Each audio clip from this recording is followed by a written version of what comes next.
আওয়ামী লীগ এবং তার সহযোগী সংগঠনের নেতাকর্মীরা মিছিল করতে পারে এই অভিযোগে বিপুল সংখ্যক মানুষের উপরে হামলা হয়েছে, তাদেরকে নির্মমভাবে মারধর করা হয়েছে। মারধর করার পরে পুলিশ আসে, পুলিশ তাদের হেফাজতে নেয়। পুলিশের হেফাজতে যাবার পরেও পুলিশ থাকা অবস্থায় তাদেরকে আবার মারধর করছে। এই যে যারা তাদের উপর হামলা করলো, মারধর করলো, বর্বরোচিত আচরণ করলো, এরা কেউ অফিসিয়ালি সরকারি, র্যাব, আর্মি, বিজিবি বা পুলিশের সদস্য এমনটা দেখা যায়নি। কিন্তু তারা গর্বের সঙ্গে বলছে আমরা অ্যারেস্ট করেছি। অর্থাৎ এমন একটি বাহিনী, যে বাহিনীর সরকারি কোনো আইডেন্টিটি নাই, পরিচয় নাই, তারা বলছে আমরা অ্যারেস্ট করেছি, আমরা গ্রেপ্তার করেছি। আর পুলিশের কাছে দেওয়ার পরে পুলিশের হেফাজতে থাকা অবস্থায় সেখানে তারা মারধর করছে নির্মমভাবে। এই ঘটনায় নতুন প্রশ্নের জন্ম দিয়েছে। তাহলে ডক্টর ইউনূস ইতোপূর্বে ঘোষণা দিয়েছিল নতুন একটি বাহিনী করবে, পুলিশের পাশাপাশি সহকারী পুলিশ বা মিলিশিয়া পুলিশ এমন একটি বাহিনী করবে। তাহলে কি সেরকম একটা বাহিনী তৈরি হয়ে গেছে যেটা কাজ হবে আওয়ামী লীগ বা মুক্তিযুদ্ধের পক্ষের যারা, তাদেরকে নিধন করা? কেউ কেউ বলছেন যে কুখ্যাত গেস্টাপো বাহিনীর মতো এটা একটা বাহিনী কিনা, যে ছদ্মবেশে মুক্তিযুদ্ধের পক্ষের মানুষদের উপর অত্যাচার করা, নির্মমভাবে তাদের মেরে ফেলা। কারণ দীর্ঘদিন যাবৎ ঢাকায়, ঢাকার বাইরে বিভিন্ন জায়গায় আওয়ামী লীগ, ছাত্রলীগ, যুবলীগের নেতৃবৃন্দের লাশ পাওয়া যাচ্ছে এবং নির্মম হত্যাকাণ্ডের ভিডিও সামাজিক যোগাযোগ মাধ্যমে দেখা যাচ্ছে। এই বর্বরোচিত নির্মম ঘটনা গেস্টাপো বাহিনীর মতো প্রশিক্ষিত কোনো মানুষ ছাড়া বাস্তবে করা সম্ভব না। জনমনে প্রশ্ন, তাহলে কি ইউনূস ক্ষমতায় টিকে থাকার জন্য অথবা আওয়ামী বিরোধী যে শক্তি, তারা আওয়ামী লীগকে নিধন করার জন্য ওই গেস্টাপো বাহিনী স্টাইলের অলিখিত একটি বাহিনী করেছে? তা না হলে এভাবে তারা কি আচরণ করতে পারে? এর সঙ্গে প্রশ্ন উঠেছে পুলিশের দায়িত্ব কি? পুলিশের দায়িত্ব কি শুধুমাত্র গ্রেপ্তার বাণিজ্য করা, মামলা বাণিজ্য করা? আওয়ামী লীগের লোকজনদেরকে নির্মমভাবে গ্রেপ্তারের পরে নির্যাতন করা? পুলিশের কাজটা ছিল আইন শৃঙ্খলা রক্ষা। কিন্তু আইন শৃঙ্খলা পরিস্থিতির অবনতি যেখানে হয়েছে সেখানে তো তাদের কোথাও কোনো ভূমিকা দেখা যায়নি। এমনকি ধানমন্ডি বঙ্গবন্ধু ভবনের নির্মম বর্বরোচিত নারকীয় ঘটনার সময় সেনাবাহিনীর সদস্যরা, পুলিশের সদস্যরা সেখানে দাঁড়িয়েছিলেন। হ্যান্ডমাইকে সেই অপরাধীরা বলতেছিল কেউ ভয় পাবেন না, আর্মি আসছে আমাদের পাহারা দেওয়ার জন্য। তাহলে কি বঙ্গবন্ধু ভবন গুড়িয়ে দেওয়ার জন্য পাহারা দিতে আর্মি সেখানে ছিল, পুলিশ সেখানে ছিল? এমন প্রশ্নের তো জন্ম দিয়েছে। বাংলাদেশে যখন কোর্ট অঙ্গনে, কোর্টের বাইরে আওয়ামী লীগ এবং মুক্তিযুদ্ধের পক্ষের মানুষের বাড়িতে হামলা, তাদের উপর নির্মম হামলা, জুতার মালা পরিয়ে দেওয়া, বর্বরচিতভাবে শারীরিক নির্যাতন করা হচ্ছে, সেখানে তো পুলিশ এবং আর্মির কোনো ভূমিকা দেখছি না। তাহলে কেন এই বছরখানেক সেনাবাহিনীকে রাস্তার বাইরে কেন ক্যান্টনমেন্টের বাইরে কেন রাখা হচ্ছে? তাদের কাজটা কি? তারা কি আওয়ামী লীগের লোকজনদের উপর আতঙ্ক সৃষ্টি হয় এজন্য তাদের বাইরে রাখা হয়েছে? কোথাও তো ভয়াবহ পরিস্থিতির অবনতি হবে, সেখানে কোনো ভূমিকা রাখতে দেখলাম না। সেনাপ্রধান বললেন মহাবার সহ্য করা যাবে না। উনি যেদিন বললেন ওর পরের দিনই বিশ্বখ্যাত একজন সঙ্গীত শিল্পী, একজন সাবেক এমপি, তার উপর চড়াই হলো কোর্ট অঙ্গনে। ঢাকা কোর্টে, মানিকগঞ্জ কোর্টে, সিলেট কোর্টে, নারায়ণগঞ্জে, বিভিন্ন জায়গায় কই কোনো ভূমিকা তো দেখলাম না। বীর মুক্তিযোদ্ধাদের গলায় জুতোর মালা পরানো হচ্ছে, কোনো ভূমিকায় তো দেখলাম না। যুবলীগ, আওয়ামী লীগ, ছাত্রলীগ, কৃষক লীগ, মহিলা আওয়ামী লীগের উপরে নির্দয় নির্যাতন করে মেরে ফেলা হচ্ছে, লাশ ফেলে রাখতেছে। অতি সম্প্রতি আওয়ামী লীগ একজন কর্মীকে মেরে জিয়া উদ্যানে ঝুলিয়ে রাখা হয়েছে, সেখানে তো সেনাবাহিনীর কাউকে দেখলাম না। তাহলে সেনাবাহিনী ক্যান্টনমেন্টের বাইরে কি করছে? এই প্রশ্ন নাগরিক হিসাবে আমার মনেও এসেছে। বাংলাদেশের সেনাবাহিনী আমাদের গর্ব গৌরবের, আমাদের স্বাধীনতা সার্বভৌমত্ব রক্ষার বড় একটি বাহিনী। যদিও আজ পর্যন্ত বাংলাদেশের বর্ডারে কোথাও কোনো যুদ্ধ হয়নি, তাদের কোনো প্রতিরক্ষায় ভূমিকা রাখা লাগেনি। কিন্তু বাংলাদেশের একাধিক সেনা রাষ্ট্রপতিকে নির্মম হত্যাকাণ্ডের সঙ্গে জড়িত সেনাবাহিনীর কিছু বিপদগামী কর্মকর্তারা গণতান্ত্রিক প্রক্রিয়া থেকে রাষ্ট্র ক্ষমতাকে দখল করে সামরিক শাসন জারি করে গণতন্ত্রের কবর রচনা করার ঘটনায় কিন্তু সেনাবাহিনীর কিছু লোক ভূমিকা রেখেছে। আমি গোটা সেনাবাহিনীকে কখনো অভিযুক্ত করতে চাই না। যারা বিপদগামী তারা বিপদগামী। বঙ্গবন্ধুর খুনিদের দিয়ে আমি গোটা সেনাবাহিনীকে অভিযুক্ত করতে চাই না। দুজন সামরিক শাসন জারি করে গণতন্ত্র ধ্বংস করায় গোটা সেনাবাহিনীকে আমি অভিযুক্ত করতে চাই না। কিন্তু সেনাবাহিনীর নির্বাক ভূমিকা, সন্ত্রাসীরা কাজ করছে, সেনাবাহিনীর ক্যাম্পও বহাল আছে। কি কারণ সেনাবাহিনী বাইরে? যে পুলিশ বাহিনীর সদস্যদেরকে নির্মমভাবে হত্যা করা হলো, পুড়িয়ে মারা হলো, গর্ভবতী নারীকে তারপর টাঙিয়ে রাখা হলো, সেই পুলিশের সহকর্মীরা এখন সেই খুনিদের সরকারকে সাহায্য করতে গিয়ে আওয়ামী লীগ এবং মুক্তিযুদ্ধের পক্ষের মানুষের উপর নির্যাতন চালাচ্ছেন। একবারও কি ভেবেছেন আপনার বাহিনীর প্রধান কারাগারে? আপনার বাহিনীর কত সদস্য নির্মম হত্যাকাণ্ডের শিকার হয়েছে? একবারও কি ভাবছেন যে আপনার বাহিনীর সদস্যরা যাদেরকে হত্যা করা হয়েছে তারা কোনো বিচার পাবে না? তাদের পরিবার রাস্তাঘাটে ঘুরছে। এই নির্মমতার পরেও এই নির্যাতনকারীদের পক্ষ হয়ে আপনারা আওয়ামী লীগ এবং মুক্তিযুদ্ধের পক্ষের মানুষের উপর নির্দয় নির্যাতন চালাচ্ছেন। আপনাদের বিবেক কি ন্যূনতম কোনো সাড়া দেয় না? এই প্রশ্নটা আপনাদের কাছে আমার না, অসংখ্য মানুষের। আপনার যেসব কলিগরা নির্মম হত্যাকাণ্ডের শিকার হয়েছে তাদের পরিবার, তাদের আত্মীয় স্বজন, তাদের সন্তানরা দেখছে কাকের মাংস কাকে খায় না, এমন একটা কথা আছে। কিন্তু আপনাদের যারা অত্যাচার করছে, যারা হত্যা করছে, তাদের পক্ষ নিচ্ছেন আপনারা। তাদের পক্ষ নিয়ে আপনাদের হত্যাকাণ্ডের বিচার যারা চাচ্ছে তাদের উপর নির্যাতন চালাচ্ছেন। এই ঘটনার দায় কিন্তু মাঠে যারা আছেন তাদের থাকবে, যেমন কমান্ডিং যারা আছেন তারাও কিন্তু দায় এড়াতে পারবে না। গেস্টাপো বাহিনীর মতো নির্মম নির্যাতন যারা চালাচ্ছে এদের কমান্ডিং অথরিটির কিন্তু সুপিরিয়র রেসপন্সিবিলিটিস রয়েছে। কখনো এর থেকে কিন্তু বের হয়ে আসতে পারবেন না। মনে রাখবেন, আপনারা কেউ বাইরের থেকে আসেননি, এ দেশেরই। কেউ নির্যাতন করে পশ্চিম পাকিস্তানে বা অন্য কোথাও চলে যাবেন না, এ দেশেই থাকতে হবে। আপনার পরিবার, আপনার আত্মীয় স্বজন সবাই আছে। ফলে এমন কিছু করবেন না যার দায় একদিন আপনাদের সকলকে বহন করতে হবে। আমি অনুরোধ করব, এই নির্মমতা থেকে ফিরে আসুন। মামলা বাণিজ্য, গ্রেপ্তার বাণিজ্য, নির্যাতন বাণিজ্য এটা বেআইনি। যদি কোনো অথরিটি কমান্ড করে, আপনার কর্তৃপক্ষের এ জাতীয় বেআইনি কমান্ড আপনি শুনতে বাধ্য না। আর সংশ্লিষ্ট কর্মকর্তাদের উদ্দেশ্যে বলবো, এই অপরাধের দায় থেকে কিন্তু সুপিরিয়র রেসপন্সিবিলিটিস থেকে আপনারাও মুক্ত হবেন না।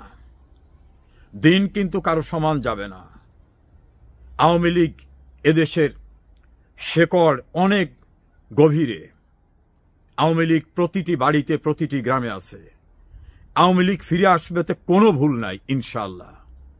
এই নির্যাতনের দায় দায়িত্ব কিন্তু বহন করতে হবে আপনাদের সবার। আমি অনেকের মন্তব্য থেকে সন্দেহ করছি ইউনূস এবং আওয়ামী বিরোধীরা হয়তো ছদ্মবেশে গেস্টাপো বাহিনীর মতো বাহিনী তৈরি করছে, যারা এভাবে নির্যাতন চালাচ্ছে। নারী ধর্ষণ থেকে শুরু করে আওয়ামী লীগ, ছাত্রলীগ, যুবলীগ, কৃষক লীগ, স্বেচ্ছাসেবক লীগ, মহিলা আওয়ামী লীগের পর নির্যাতন চালাচ্ছে, এমনকি কারাগারের ভিতরে নির্যাতন চালাচ্ছে। এর দায় থেকে কিন্তু কেউ মুক্তি পাবেন না। কেউ কিন্তু অপরিচিত না। আপনারা কিন্তু পাকিস্তানি কেউ নন, বিদেশি কেউ নন। এই নির্যাতনের দায় কিন্তু আজ হোক কাল হোক একদিন আপনাদের বহন করতে হবে। সেদিন কিন্তু খুব দূরে না। গেস্টাপো বাহিনীর মতো নির্মম নির্যাতন করা, এমন দৃষ্টান্ত করবেন না যে দৃষ্টান্ত জনক্ষোভে পরিণত হবে, জনরোষের মুখোমুখি হতে পারেন। সে বিষয়টাও মনে রাখবেন। আসছি, আপনার কি মূল্যায়ন? জি, প্রথম কথা হচ্ছে আপনারা দেখেন পৃথিবীতে শুধুমাত্র বাংলাদেশই নয়, সারা পৃথিবীতেই যে কোনো ধরনের রাজনৈতিক জরিপ, বিশেষ করে ভোটের আগের জরিপ, এই জরিপের আপনার পদ্ধতি এবং উদ্দেশ্য, এটা নিয়ে সবসময় আপনার সমালোচনা আছে, বিতর্ক আছে, প্রশ্ন আছে। আমি মনে করি এই জরিপ নিয়েও প্রশ্ন আছে, এই জরিপের নানা বিষয় নিয়ে আমারও আপত্তি আছে। কিন্তু আবার আমি এটাও মনে করি যে যেহেতু একটা গবেষণা পদ্ধতি মেনে এই জরিপটি করা হয়েছে, এই জরিপের প্রভাব বা এই জরিপের যে ফলাফল, সেটাকে যদি আপনি একবারে ফেলে দেন, সেটা আবার এক ধরনের অন্যায়। আমার কাছে মনে হয় জরিপটাকে আমলে নেওয়ার প্রয়োজন আছে, কিন্তু আবার এটাও ভাবতে হবে নিশ্চয়ই এর সমালোচনার দিকও আছে। তো আপনি যদি এই আমলে নেওয়ার কথাটা আমাকে বলেন, যে এই জরিপটা যদি আমলে নিয়ে যে আমি যদি আলোচনা করতে চাই, তাহলে আপনার এর ফলাফলটার বিশ্লেষণ আমরা কিভাবে করব। তো আমাকে যদি এই বিশ্লেষণটা আপনি করতে বলেন, আপনি দুটো পয়েন্ট ধরে দিয়েছেন যে এখানে আসলে বিএনপির জনপ্রিয়তার কথা বলা হয়েছে আগামী ভোটে, জামাতের জনপ্রিয়তার কথা বলা হয়েছে, আওয়ামী লীগের কথা বলা হয়েছে। আমি আপনাকে খুব সহজ করে একটা কথা বলি, দেখেন, এটা এটা এটা এটা বুঝতে জরিপ করা লাগে না যে বর্তমানে একটা সংগঠিত রাজনৈতিক দল হিসেবে বিএনপি বেশ এগিয়ে আছে। আবার জামাত জামাত যে আপনার একটা ইসলাম ভিত্তিক দল হিসেবে তারাও যে বিভিন্ন দিক থেকে এগোচ্ছে, সেটাও এই জরিপে আছে, সেটা আপনি আমি এমনিতেও বুঝতে পারি। এই নানা জরিপে বিভিন্ন জায়গায় আপনার জামাতে ইসলামের এগিয়ে থাকার নানা বিষয় নিয়ে নানাজন আপনার ব্যাখ্যা করে, নানা ধরনের আপনার ষড়যন্ত্র খোঁজে। কিন্তু এখানে একটা বিষয় খুব সহজ করে বোঝা দরকার, সেটা হচ্ছে আমরা কিন্তু বাংলাদেশের ইতিহাসে কখনো পরিপূর্ণ ক্ষমতাসীন জামাতকে দেখিনি। আপনি আওয়ামী রাইট। লীগের সময়ে যে জামাতটাকে আপনি পুরোপুরি দেখেছেন, এই জামাত কিন্তু হচ্ছে আপনার জুলুমের শিকার জামাত, হুম হুম। নির্যাতনের শিকার জামাত। মজলুম। আপনি বলতে পারেন মজলুম জামাত, আপনি বলতে পারেন, হ্যাঁ। রাইট। ক্ষমতাসীন জামাতকে, ক্ষমতার সাথে জামাতকে আপনি দেখেছেন 1971 সালে। তো সেই রাইট। স্মৃতিটা বা সেই বিষয়টা কিন্তু বর্তমান প্রজন্ম বলেন, জেনজি বলেন, যে জেনজি কে কেন্দ্র করে আসলে এই রিসার্চটা বা এই সার্ভেটা করা হয়েছে, হ্যাঁ, তাদের হুম হুম। স্মৃতিতে এটা কিন্তু সেভাবে নেই। আবার দেখেন, আমি খুব ছোট্ট করে বলি আপনাকে, আপনি 2001 থেকে 2006 এর বিএনপির আমল দেখেছেন। আমি যখন 2001 থেকে 2006 এর বিএনপি আমল দেখি, তখন আমি কলেজের স্টুডেন্ট, ইউনিভার্সিটির স্টুডেন্ট। আমি কিন্তু বিএনপির শাসনামলের অনেক কিছু জানি, যেটা নিয়ে আসলে অনেক বিতর্ক, সমালোচনা, অনেক কিছুকে রিজেক্ট করারও ব্যাপার আছে। তো এখন এইরকম পরিস্থিতিতে, একটা অভ্যুত্থান পরবর্তী পরিস্থিতিতে আসলে কোন দল কোন ইমেজ নিয়ে মানুষের সামনে যাচ্ছে, মানুষ তাদের কোন বর্তমানটা দেখছে এবং সেটা দেখে মতামত দিচ্ছে, সেটা কিন্তু গুরুত্বপূর্ণ। আবার একই সাথে এটাও গুরুত্বপূর্ণ, আপনি মনে রাখবেন যে ক্ষমতাসীন ক্ষমতাসীন একটা দলের চরিত্র কিন্তু সম্পূর্ণ আলাদা। ক্ষমতাসীন দলের চরিত্র আলাদা, এবং ক্ষমতাসীন একটা দলকে অজনপ্রিয় হতে কিন্তু বাংলাদেশের বাস্তবতায় বেশি দিন লাগে না। আর আরেকটা কথা ছোট্ট আমি আপনাকে উল্লেখ করি এখানে, যে ধরেন আমি 2008 সালে যখন আপনার জাতীয় সংসদ নির্বাচন হয়েছিল, তখন আমি প্রতিবেদক ছিলাম। তখন আমি জামাত ইসলামের যে একটা ম্যানিফেস্টো ঘোষণার যে আপনার সংবাদ সম্মেলন, সেই সংবাদ সম্মেলনে আমি ছিলাম। এবং সেই সংবাদ সম্মেলনের যে কপিটা, সেটা আমি আজও আপনার আমার লাইব্রেরিতে সংরক্ষণ করে রেখেছি। সেখানে স্পষ্ট করেছিল যে জামাত হচ্ছে আপনার ক্ষমতায় আসলে ব্লাসফেমি আইন কার্যকর করবে। আপনি আমি একটা রেফারেন্স দেখে নিয়ে আর কি, হ্যাঁ। তো এখন ধরেন বর্তমান বাস্তবতায়, 2008-এর পরে 2025-এর বাস্তবতায়, জামাত নিজেকে কতটুকু রিফর্ম করে, জামাত নিজেকে কতটুকু আপনার একটা আধুনিক বিজ্ঞান মনস্ক বা ইন্টারন্যাশনাল আপনার মানবাধিকারের প্রতি আপনার কমিটেড হয়ে সরকার পরিচালনা বা দেশ পরিচালনার জন্য নিজেকে কতটুকু গুরুত্বপূর্ণভাবে সামনে তুলে ধরতে পারবে, এটা কিন্তু খুব গুরুত্বপূর্ণ বিষয়। এবং এটা আমি ইতিবাচক ভাবে দেখি। এবং ধরেন এই যে এটা ভালোর প্রতিযোগিতা, যে ও ভালো, ও জনপ্রিয় হচ্ছে, আমিও জনপ্রিয় হতে চাই, আমিও মানুষের আস্থা অর্জন করতে চাই, এটা আসলে আমার ধারণা খুব খারাপ কিছু নয়, এটা ভালোর দিকেই যাচ্ছে। আর যদি আপনি আলোচনা শুরুতে খেয়াল করলেন আওয়ামী লীগের কথা, যে আওয়ামী লীগকে নিষিদ্ধ করা হয়েছে, এটা আসলে মানুষ ভালোভাবে নেয়নি। আমি আপনাকে প্রথমত আমার ব্যক্তিগতভাবে একদমই একটা সহজ মানে অনুভবের কথা বলি, সেটা হচ্ছে আমার কাছে কেন যেন মনে হয় যে আওয়ামী লীগকে আসলে আহ ইউনূস সাহেবের সরকারও নিষিদ্ধ করতে চায়নি। তারা বাধ্য হয়ে কোনো একটা পর্যায়ে জেরে এই সিদ্ধান্ত নিতে তারা বাধ্য হয়েছে। এই সিদ্ধান্ত যে নেতিবাচক, এই সিদ্ধান্ত যে আত্মঘাতী, এবং এই সিদ্ধান্ত যে এই সরকারের হচ্ছে আপনার গ্রহণযোগ্য যোগ্যতাকে সারা বিশ্বে আপনার মারাত্মকভাবে কমিয়ে দেবে, নিশ্চয়ই এটা বোঝার মতো জ্ঞান, গরিমা, মগজ এই অন্তর্বর্তী সরকারের আছে। তো আপনি আওয়ামী লীগকে নিষিদ্ধ করে আমার কাছে মনে হয় আপনি একটা মাইলেজ দিয়ে দিয়েছেন। যদি আপনার 5 আগস্ট 2024 যদি আওয়ামী লীগের পয়েন্ট যদি জিরো থেকে থাকে, যদি জিরো থেকে থাকে, আওয়ামী লীগকে নিষিদ্ধ করে আওয়ামী লীগের খাতায় আমি মনে করি 30 থেকে 40 নম্বর অ্যাড করে দিয়েছে ইউনূস সরকার। এবং নানা ক্ষেত্রে আওয়ামী লীগ এখন আপনার জুলুমের শিকার, মজলুম এমন একটা চরিত্র পাচ্ছে, যেটা এই সরকারের যে স্ট্রাকচার বা এই সরকারের যে চিন্তা চেতনা বা দর্শন, তার পক্ষে ইতিবাচক কোনো ফলাফল বয়ে আনবে না। জি, আচ্ছা, আরেকটা কথা আপনি যেটা বললেন যে আওয়ামী লীগের মানে নিষিদ্ধ করার কারণে আওয়ামী লীগ অনেকটা এগিয়ে গেছে এবং সেটা ইউনূস সরকারই তাকে এগিয়ে দিয়েছে বলা যায়, যে কথাটা আপনি বললেন। এই জরিপে কিন্তু সেই জিনিসটা উঠে এসেছে এবং জরিপে বলা হয়েছে যে 6 মাসে আওয়ামী লীগের প্রতি মানুষের সমর্থন বেড়েছে এবং তারা এটাও বলেছে যে বিএনপি এবং জামায়াতের সমর্থন অল্প হলেও কমেছে। এবং তারা বিভাগওয়ারি একটা হিসাব দিয়েছে, সেখানে বলেছে যে 6টা বিভাগে বিএনপি এগিয়ে আছে, জামাত এগিয়ে আছে শুধু রংপুর বিভাগে, এবং বরিশাল বিভাগে আওয়ামী লীগ এগিয়ে আছে। এই জিনিসটা কিন্তু আমার কাছে একটু মনে হলো যে আওয়ামী লীগ নির্বাচনেই নেই, সেই আওয়ামী লীগের প্রতি মানুষের এই যে সমর্থন একটা বিভাগে তাদেরকে এগিয়ে রাখা, এটা আসলে কি সরকারের জন্য বিব্রতকর নয়?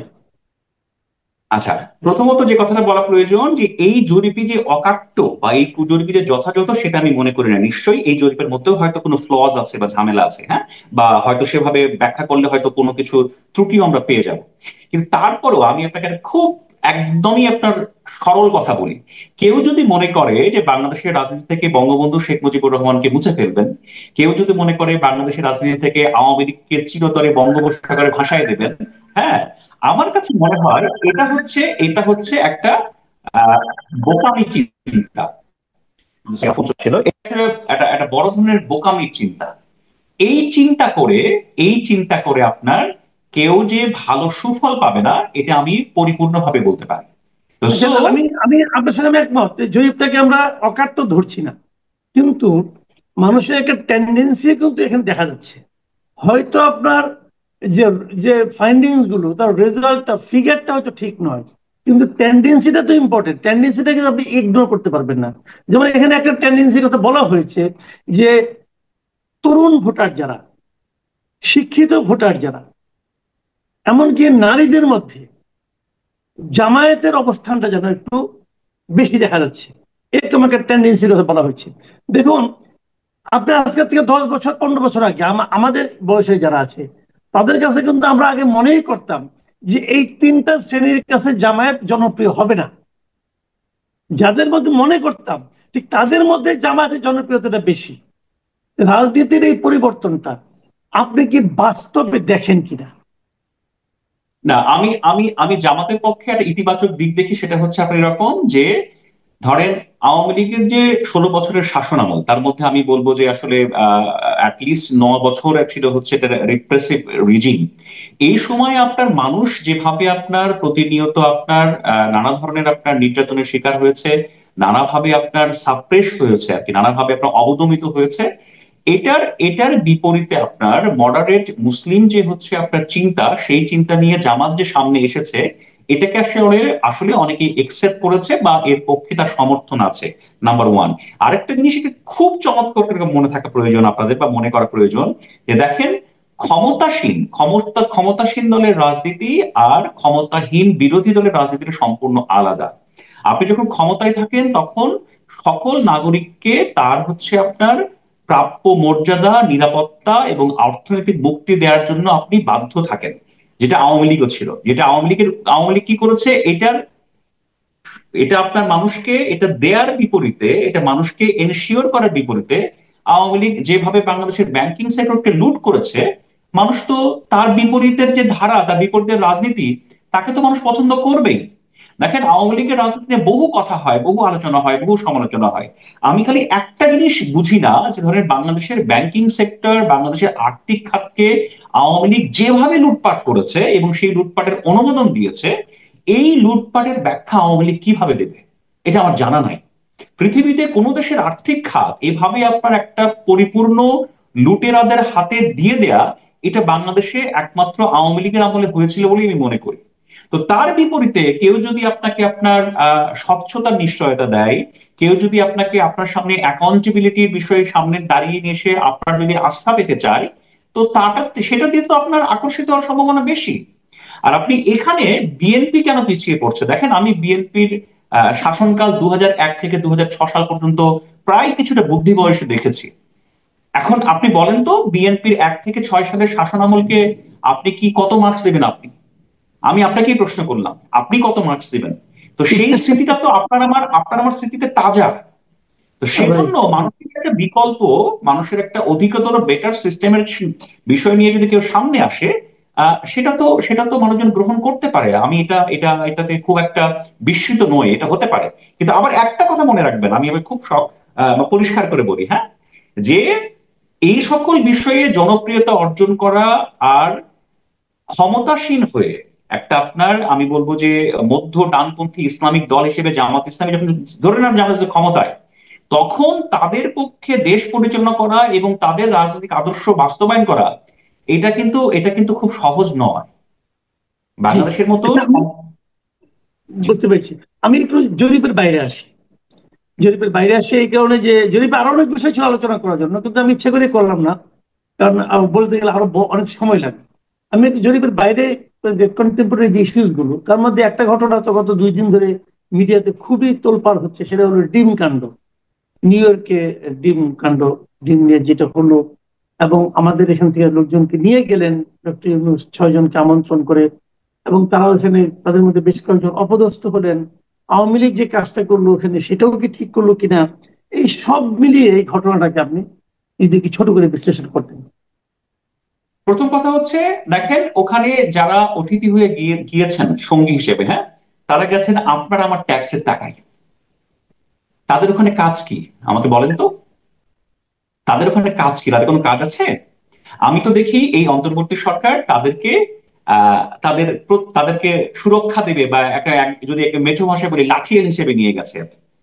এছাড়া তাদের কোনো কাজ বর্ম নেই। হিসেবে, বর্ম বর্ম হিসেবে। হিসেবে ডেফিনেটলি, হ্যাঁ, Right. প্রতিরক্ষা বর্ম হিসেবে নিয়ে গেছে। আমি আপনার সাথে একমত।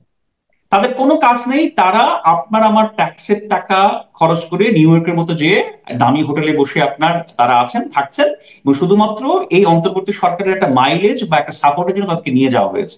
এই নিয়ে যাওয়াটাকে আমি সমর্থন করি না। এতে বাংলাদেশ নামক রাষ্ট্রের অর্থের অপচয় হয়েছে, নাম্বার ওয়ান। আমি আপনাকে ছোট্ট আরেকটা কথা বলি, দেখেন এই অন্তর্বর্তী সরকারের কিছু যেমন খুবই অথর্ব কয়েকজন উপদেষ্টা আছে, আবার কিছু আপনার খুবই করিতকর বা সৎ উপদেষ্টাও আছেন।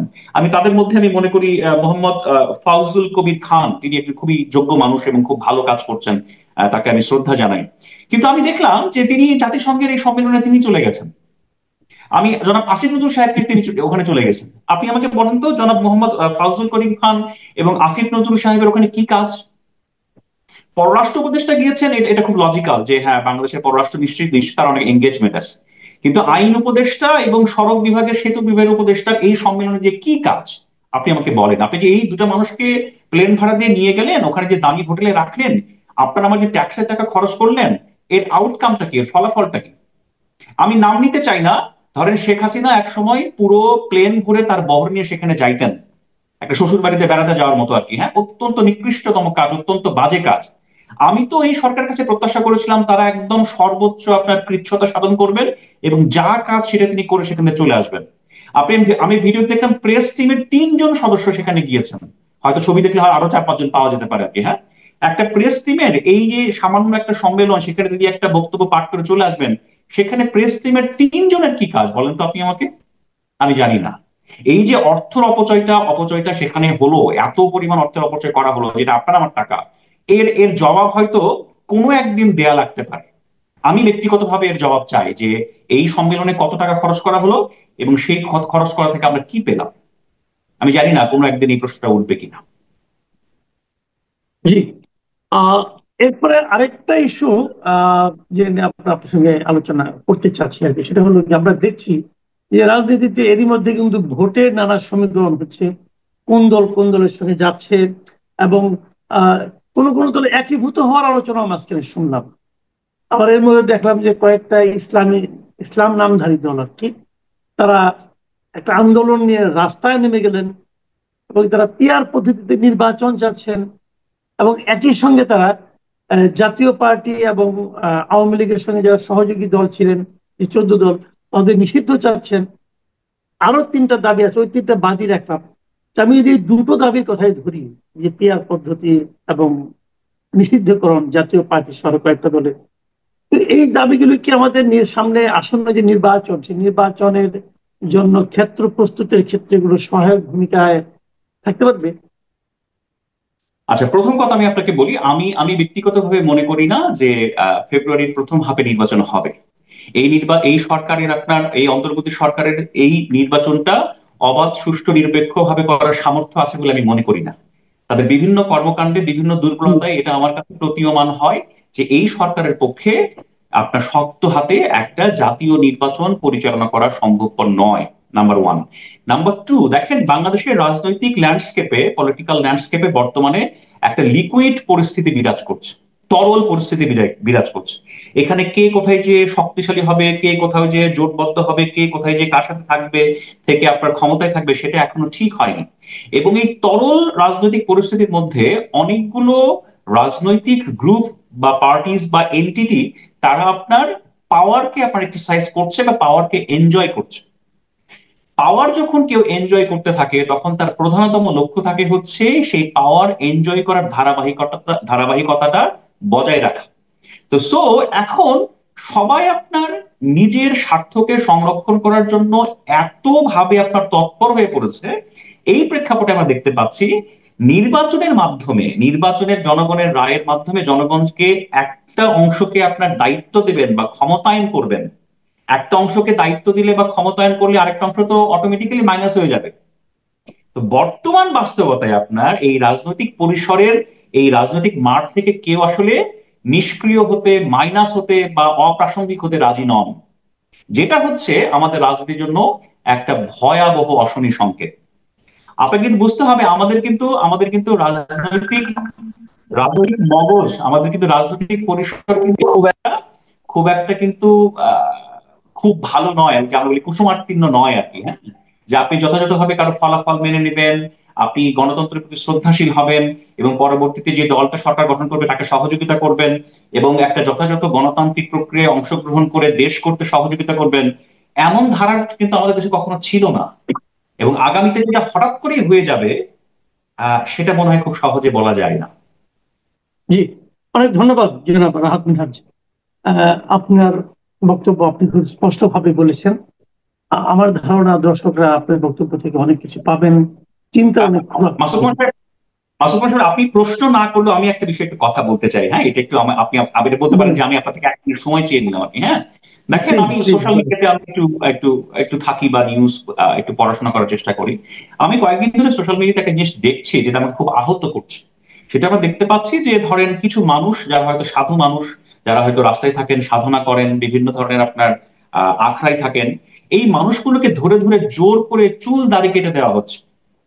এবং একটা শ্রেণীর মানুষ এই কাজ করছেন। হ্যাঁ, আমরা আমরা এটা দেখতে পাচ্ছি আর কি। হ্যাঁ, আমি এই সরকারের কর্তা ব্যক্তি, আইন শৃঙ্খলা রক্ষাকারী বাহিনীর প্রতি আহ্বান জানাই যে দেখুন, যে মানুষ, যে সাধু, যে আখড়ায় যেতে চায়, যে একটা সাধনা করতে চায়, চুল বড় রাখতে চায়, দাড়ি বড় রাখতে চায়, বাংলাদেশের কোনো নাগরিকের দায়িত্ব না বা অধিকার না সেই মানুষটাকে ধরে জোর করে এই চুল দাড়ি কেটে দেওয়া। আপনি কি ওই মাজার কেন্দ্রিক আক্রমণগুলোর কথা বলছেন? Exactly, exactly. তো ধরেন এই মানুষগুলোকে ধরে ধরে চুল কেটে দেওয়া হচ্ছে, দাড়ি কেটে দেওয়া হচ্ছে। হ্যাঁ, এটা কিন্তু চরম পর্যায়ের মানবাধিকার লঙ্ঘন, এটা কিন্তু চরম পর্যায়ের অমানবিক কাজ।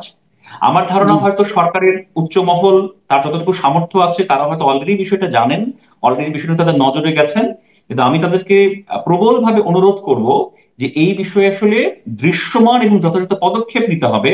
আসলে কারোরই এই অধিকার নেই কোন রাষ্ট্রে যে জোর করে কেউ চুল রাখতে চায়, দাড়ি রাখতে চায়, তাকে আপনি ধরে ধরে চুল কেটে দিবেন, দাড়ি কেটে নেবেন বা অন্য একটা জীবন জীবন ব্যবস্থা গ্রহণ করার জন্য বাধ্য করবেন। এটা আসলে বন্ধ হওয়া উচিত। এটা এটা খুবই বর্বর একটা অমানবিক কাজ। আমি আপনারই সামান্য শোর মাধ্যমে আমি আহ্বান জানাচ্ছি, এটা যে অবিলম্বে এই বিষয়ে আসলে ব্যবস্থা নেওয়া হয়। জি, অনেক ধন্যবাদ জনাব রাহাত মিনহাজ। প্রিয় দর্শক, আপনারা শুনলেন বিশ্ববিদ্যালয়ের একজন শিক্ষক হিসেবে রাহাত মিনহাজের যে আপনার অভিমত বিভিন্ন বিষয়ে, এবং সর্বশেষ উনি যে কথাটা নিজের থেকেই বললেন, আমি প্রশ্ন করিনি, এটাও কিন্তু যে ওনার যে সামাজিক দায়িত্ব পালনের যে মনোভাব সেটাই কিন্তু ফুটে উঠলো। এবং আপনারাও দেখবেন জিনিসটা, কে পাঞ্জাবি পরবে না কে শার্ট পরবে, কে দাড়ি রাখবে কি রাখবে না, এটা যার যার চয়েস। মানুষের এই চয়েসের উপর হস্তক্ষেপ করাটা, এটা অন্য কোনো মানুষও যেমন পারে না, রাষ্ট্রও তেমন পারে না। আর যখন সরকার একজন থাকেন রাষ্ট্রের, তার দায়িত্ব হলো প্রত্যেকটা মানুষের এই ব্যক্তি স্বাধীনতাকে সমুন্নত রাখার জন্য যা